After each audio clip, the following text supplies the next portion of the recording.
എനിക്ക് തോന്നുന്നു ശ്വേതാമേനു ശേഷം നമ്മളെയാണ് ഇങ്ങനെ ഭയങ്കര അഡ്വഞ്ചർ ആയിട്ട്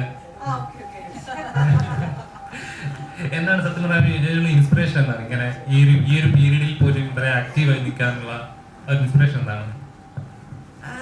ഐ ഫീൽ ആക്റ്റീവ്. അപ്പം വേറെ കുഴപ്പമൊന്നുമില്ല, ആക്റ്റീവായിട്ടിരിക്കുമ്പോൾ പിന്നെ ഞാനായിട്ട് വെറുതെ വീട്ടിലിരുന്ന് ഒരു പണിയില്ലാതെ ഇതിനെക്കുറിച്ച് ചിന്തിച്ച് കൂട്ടണ്ടല്ലോ.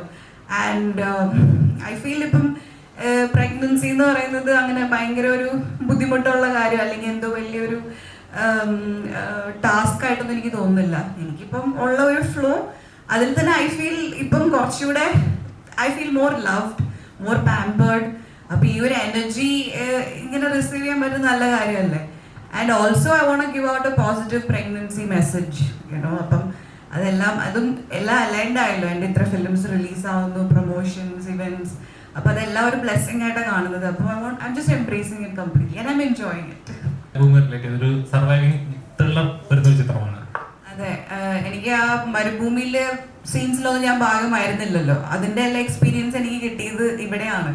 അപ്പൊ ഇവിടെ ഞങ്ങള് സഹാറ ഡെസേർട്ടിലാണ് നമ്മളിത് ഷൂട്ട് ചെയ്യുന്നത്. അപ്പൊ ഇവിടെ വന്നു കഴിഞ്ഞിട്ട് ഒരു 1 വീക്ക് കഴിഞ്ഞപ്പോൾ ഞാൻ ബ്ലസ്സേട്ടനൊക്കെ മെസ്സേജ് അയച്ചു, നിങ്ങളെയൊക്കെ സമ്മതിക്കണം.